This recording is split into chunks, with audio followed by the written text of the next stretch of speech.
नमस्कार साथियों। Justin Trudeau तो याद होंगे आपको, जो भारत पर आरोप लगाते रहे कि भारत ने निज्जर की हत्या करवाई है, जिन्हें ट्रंप के आने पर अपना पद छोड़ना पड़ा। आज जस्टिन ट्रूडो तो नहीं है, लेकिन अमेरिकी खुफिया एजेंसी एफबीआई और कनाडा की खुफिया एजेंसी ने यूरोप की एजेंसीज के साथ मिलकर वही बात लगभग पता लगाई है जो शायद ट्रूडो कह रहे थे। बस अंतर इतना है कि ट्रूडो भारत पर आरोप लगा रहे थे कि भारत सरकार किन्हीं को बोल करके निज्जर की हत्या करवाई। एफबीआई की रिपोर्ट में बात निकल आई कि भारत में रह रहा लॉरेंस बिश्नोई बैठकर कनाडा के अंदर निज्जर की हत्या करवा दिया। भारतीय जेल में बंद एक अपराधी के द्वारा अंतर्राष्ट्रीय क्राइम कर दिया गया। इस बात को अमेरिका ने बकायदा एक मिशन चलाकर, जिसका नाम रखा गया हार्ड बॉल, ये बात पब्लिक के सामने डिक्लेयर करी और कहा कि हमारी तमाम एजेंसीज ने लगकर कुल 37 लोगों के नाम उजागर किए हैं जो अमेरिका, यूरोप, कनाडा इनके अंदर अपराध कर रहे हैं। इनमें से लॉरेंस बिश्नोई भारत में है और लॉरेंस बिश्नोई के लिए काम करने वाला गोल्डी बरार, उस पर $50,000 का इनाम रखा गया है, जो कनाडा बताया जाता है। आइए आज के सत्र में चर्चा इस बात की कि जिस लॉरेंस बिश्नोई को अमेरिका ने अपना अपराधी करार कर दिया है, क्या उसे भारत प्रत्यर्पित कर देगा? यानी कि भारतीय जेल में अगर बंद है तो अमेरिका के मांगने पर उसका प्रत्यर्पण का मतलब एक्सट्रेडिशन, यहां से उठाकर अमेरिका भेज दिया जाएगा। इस विषय पर आज चर्चा करेंगे, लेकिन उससे पहले एक चर्चा और बात की कि अल्टीमेटली मामला कनाडा का तो अमेरिका एंट्री कैसे कर गया और इस मामले में किस तरह से सरकार को क्लीन चिट दे दी गई। पहले ट्रूडो इस काम के लिए भारत पर आरोप लगा रहे थे, क्योंकि भारतीय जेल में बंद अगर अपराधी दूसरे देश में अगर कोई क्राइम करवा रहा है तो जेल की सरकार यानी जेल के अंदर से कोई ना कोई सुरक्षा अधिकारी मिला हुआ है और जेल देश की सुरक्षा में चल रही है। तिहाड़ के अंदर जेल है, तिहाड़ जेल की बात है, साबरमती जेल की बात है, तो जेल से बैठकर कोई अपराधी दूसरे देश में क्राइम करवा रहा है, इसका मतलब सरकार भी उसके अंदर बिजी है। अब आज के सत्र में चर्चा इस बात की करते हुए कि अल्टीमेटली अमेरिका ने क्या डिकोड किया और अमेरिका ने लॉरेंस बिश्नोई को अगर मांग लिया तो क्या भारत सरकार उन्हें प्रत्यर्पित कर देगी, यानी कि अमेरिकियों को लॉरेंस बिश्नोई दे दिया जाएगा। आइए इस विषय का ऊपर डिटेल से चर्चा कुछ इन बिंदुओं के तहत करते हैं कि क्या है एफबीआई की फाइंडिंग और किस तरह से आगे की चीजें बढ़ने वाली हैं।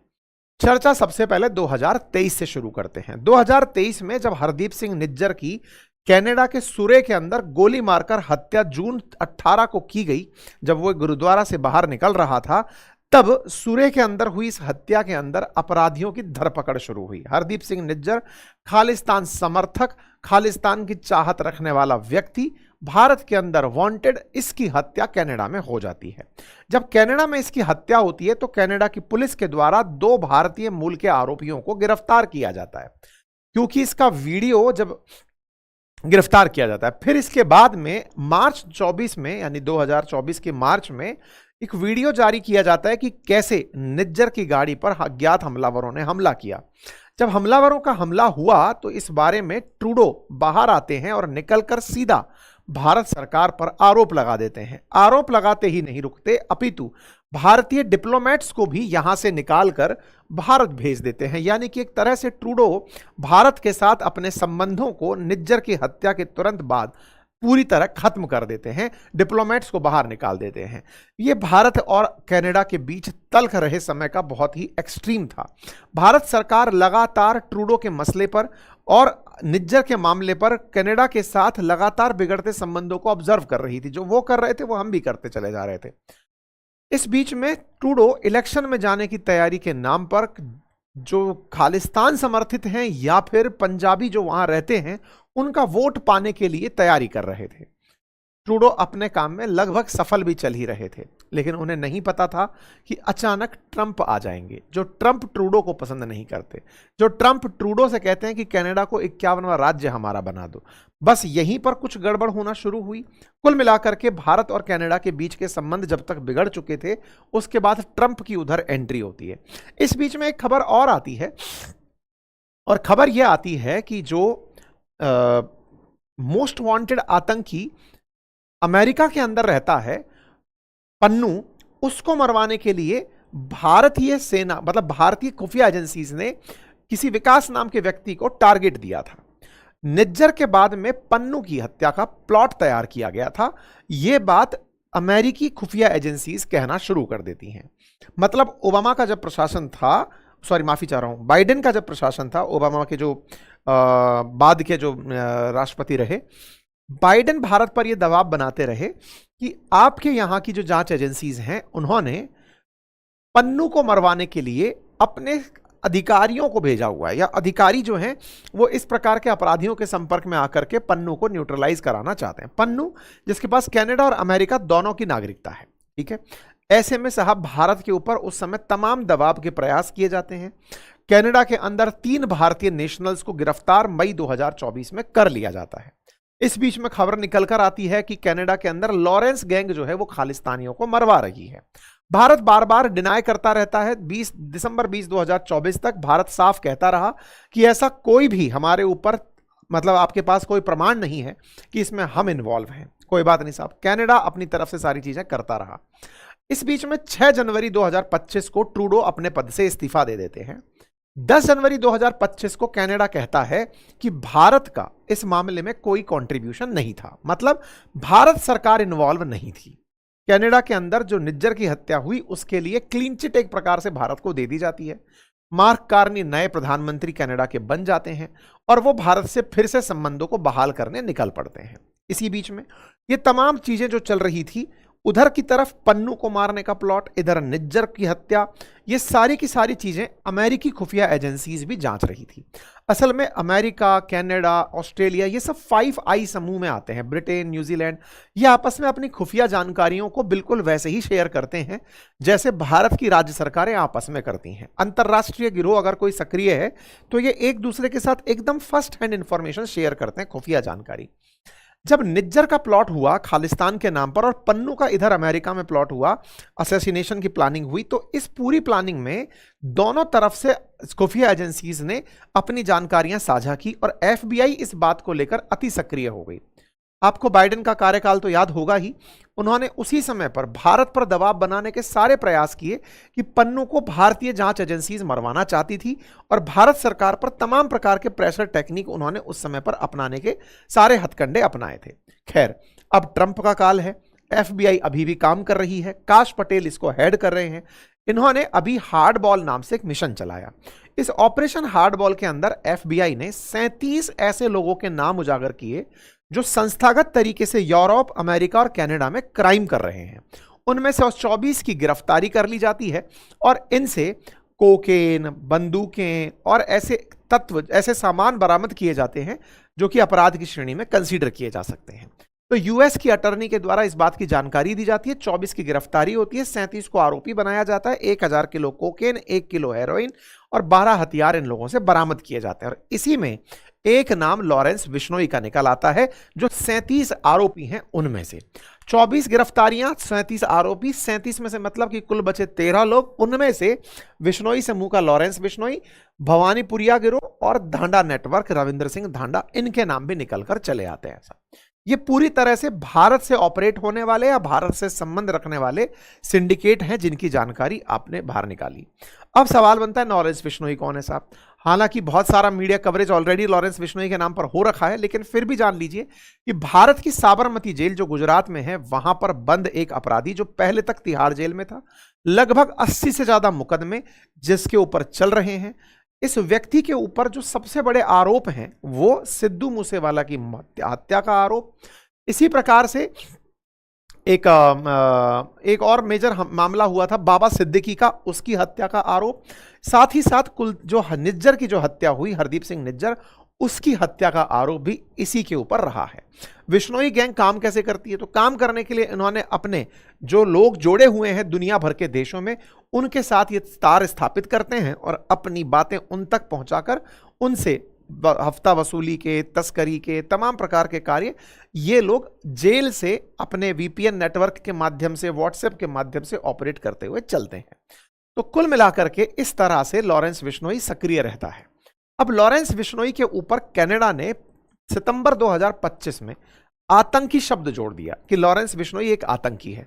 वो व्यक्ति जो भारत के जेल में बंद है, ऑलरेडी 80 से ज्यादा मुकदमों में वो तमाम तरह की कोर्ट के सामने अपीयर हो रहा है, उस पर आरोप लगता है कि लॉरेंस बिश्नोई के कहने पर गोल्डी बरार ने निज्जर की हत्या करवाई और इस पूरे कारनामे के लिए इन दोनों को तारों को आपस में जोड़ दिया जाता है। यहां पर साहब कहानी को इस तरह से आगे बढ़ाया जाता है। इसी पर अभी कल जो खबर निकल कर आई कि एफबीआई ने 37 लोगों के जो नाम निकाले, वो 37 लोग, उनमें से 24 जो गिरफ्तारियां हुई वो इन्हीं लोगों से जुड़े हुए लोग थे, जिन पर हत्या, रंगदारी, अपहरण, ड्रग ट्रैफिकिंग इस तरह के आरोप लगे थे। इस ऑपरेशन हार्डबॉल के अंदर 6 बड़ी बातें रही। क्या क्या रही कि साहब ये अपराधी 3 जगह से ऑपरेट होते थे। दूसरा, इंटरनेशनल क्राइम नेटवर्क में 50 से ज्यादा ठिकानों पर रेड करी गई थी। 24 गिरफ्तारियां इनके द्वारा की गई थी और जिन लोगों को इन्होंने गिरफ्तार नहीं किया वो इस तरह से थे, जिनमें गोल्डी बरार, जिसमें से रोहित गोदारा, लॉरेंस बिश्नोई जो कि ऑलरेडी कस्टडी में है भारत में, ना तो रोहित गोदारा कस्टडी में है ना गोल्डी बरार है। रोहित गोदारा यूरोप का काम संभाल रहा है, गोल्डी बरार उत्तर अमेरिका का यानी कि यूएसए और जो आपका कनाडा है उसका काम संभाल रहा है। एक इधर की तरफ गुरिंदरजीत सिंह का नाम और निकल कर आया, जो आपको थोड़ी देर में मैं आगे चलकर बताऊंगा, एक अधिकारी पुलिस का, उसका नाम जुड़ करके आया। ऑपरेशन हार्डबॉल का डिक्लेरेंस होता है और यह बताया जाता है देखो साहब हमने इन लोगों के जो जुड़े हुए लोग हैं 24 लोग, उनसे यह सब बरामद किया है और अब इन लोगों पर सीधा सीधा कार्रवाई होना शुरू होगा। बिश्नोई गैंग के बारे में मैंने आपको जानकारी दे दी कि ये व्हाट्सएप के थ्रू ही सारा काम करता है और काम करने के लिए इन्होंने जेल से ही अपना नेटवर्क पूरा पूरा बना रखा। ये 3 लोग हैं, भगवानपुरिया सिंडिकेट, डांडा नेटवर्क और बिश्नोई एंटरप्राइजेस बनी हुई हैं। इनमें से गोल्डी बरार के ऊपर $50,000 का इनाम एफबीआई के द्वारा रख दिया गया, यानी कि लगभग 45 लाख रुपए के आसपास कि साहब इसकी जानकारी जो देगा उसको हम पैसे दे देंगे। रोहित गोदारा के लिए भी, मतलब कुल मिलाकर के अब इस पूरे सिंडिकेट पर जो यूरोप के अंदर, अमेरिका के अंदर, कनाडा के अंदर सक्रिय है, अब उनके ऊपर कार्रवाई वहां पर होगी। यह तैयारी एफबीआई के द्वारा कर दी गई है।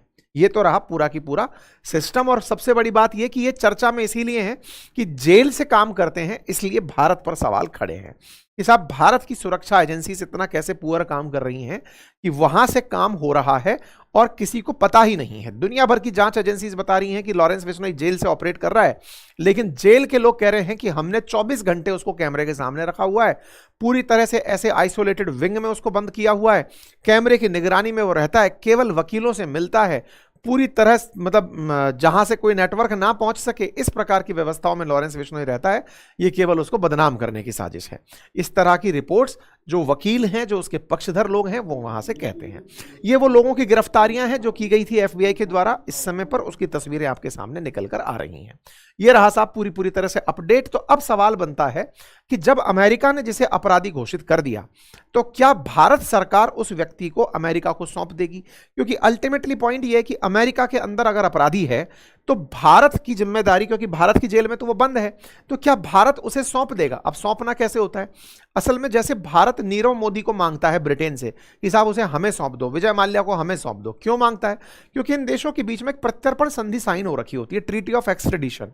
ये क्या होती है कि अगर हमारा अपराधी है, आपके देश में अपराध करके छुपा हुआ है, मतलब हमारे देश का अपराधी है, आपके देश में अपराध किया हुआ है और छुप किसी देश में गया है, तो जिन 2 देशों के बीच में बातें हो रही हैं, अपराध जिस देश में हुआ है वो देश उस व्यक्ति को मांग सकता है कि साहब हमारे देश का अपराधी है, आपसे हमारी अब संधि हो रखी है, उस अपराधी को हमें सौंपो।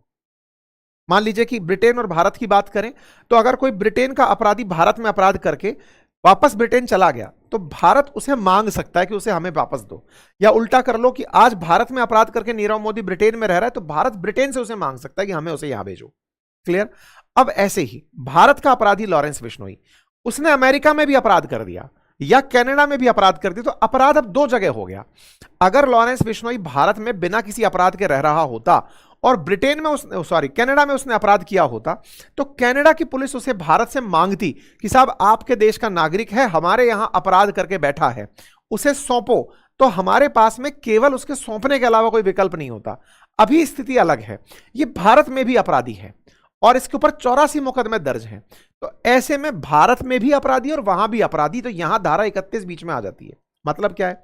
मतलब यह कि जो एक्सट्रेडिशन संधि है ना 1962 की, उसमें प्रावधान यह है कि आपके यहां पर अपराध करने वाले ने अगर हमारे यहां भी अपराध किया हुआ है, तो पहले हमारी जेल उसको उन अपराधों की सजा सुनाएंगी और उस अपराध की सजा को काटने के बाद हम सोचेंगे कि उसे आपके यहां भेजें या नहीं भेजें। नीरव मोदी को हम क्यों मांग पाते हैं? क्योंकि मेहुल चौकसी, नीरव मोदी, इनको क्यों मांगते हैं? क्योंकि इन्होंने उन देशों में जाके अपराध नहीं किए। प्रत्यर्पण संधि यह कहती है कि अगर उसने अपराध उस देश में जहां की जेल में बंद है वहां पर किया हुआ है तो उसको प्रत्यर्पित नहीं किया जाएगा। तो कुल मिलाकर के लॉरेंस बिश्नोई भारत से अमेरिका संभवतया इसी प्रत्यर्पण संधि की धाराओं के तहत नहीं भेजा जाएगा और लॉरेंस बिश्नोई भारतीय जेल में ही रह जाएगा, क्योंकि अल्टीमेटली भारतीय जेल उसको पहले से ही सजा दे रही है और भारतीय कई मुकदमों में उसकी सुनवाई फिलहाल चल रही है। तो भारत अपने देश के मुकदमे छोड़कर उसे अमेरिका का मुकदमा फेस करने भेजे, यह संभव नहीं लगता। लेकिन हाँ, रोहित गोदारा और जो गोल्डी बरार जो इसके नेटवर्क चलाते हैं बाहर, उनको वहां की जांच एजेंसीज अगर पकड़ती हैं तो वहां पकड़ने के बाद फिर भारत अगर उनको वापस मांगता है कि साहब आपके यहां पर अपराध किया है, हमारे यहां पर भी अपराध किया हुआ है, इन्हें वापस भेजो, तो वही सेम पॉइंट वो हमसे बोल सकते हैं कि हमने पकड़ लिया, अब हम पहले चलाएंगे फिर तुम्हारे यहां भेजेंगे। तो कुल मिलाकर के लॉरेंस बिश्नोई का मामला थोड़ा सा डालमडोल है। बाकी सरकारें पता चले गुडविल जेस्चर में, जैसे पाकिस्तान ने ट्रंप को सबसे पहले ही उस अपराधी को जिसने अमेरिकियों को अफगानिस्तान से निकलते समय धमाका करके मारा था, पाकिस्तान ने उस आतंकी को पकड़ते ट्रंप को भेंट में सबसे पहले वही भेजा, बकरे की तरह, साहब लो साहब आपकी ईदी आ गई, बिल्कुल उस तरीके से हरकत करी थी। अब सरकारें किसी सरकार को प्लीज करने के लिए कि लो साहब पकड़ो, हमारे लिए तो अपराधी है, आपके लिए भी अपराधी है, ले लो, तो उसका कुछ कह नहीं सकते। फिलहाल के लिए कानूनी रूप से तो फिलहाल जानकारी इतनी ही है। बाकी एक एसएचओ पर भी आरोप है। एसएचओ का नाम बताया गया है गुरिंदरजीत सिंह, जो कि पंजाब के अंदर है। बोले ये भी वसूली कर रहा था। तो अब देखते हैं एफबीआई के लिए इस एसएचओ को सरकार सौंपती है या नहीं सौंपती है। बाकी जो भी अपडेट होगा आपको बताया जाएगा। आपको क्या लगता है, आपकी राय कमेंट बॉक्स में दें। बाकी हमारा एक कोर्स आ चुका है कम्युनिकेशन मास्टरी और पर्सनैलिटी डेवलपमेंट, जिसमें हम आपके लिए 15 मॉड्यूल्स लेकर आए हैं प्रॉपर पर्सनैलिटी डेवलपमेंट और कम्युनिकेशन स्किल के। अगर आप ज्वाइन करना चाहते हैं तो लिंक कमेंट बॉक्स में है, क्लासेस शुरू हो चुकी है, आप जाकर उसे ज्वाइन कर सकते हैं। धन्यवाद।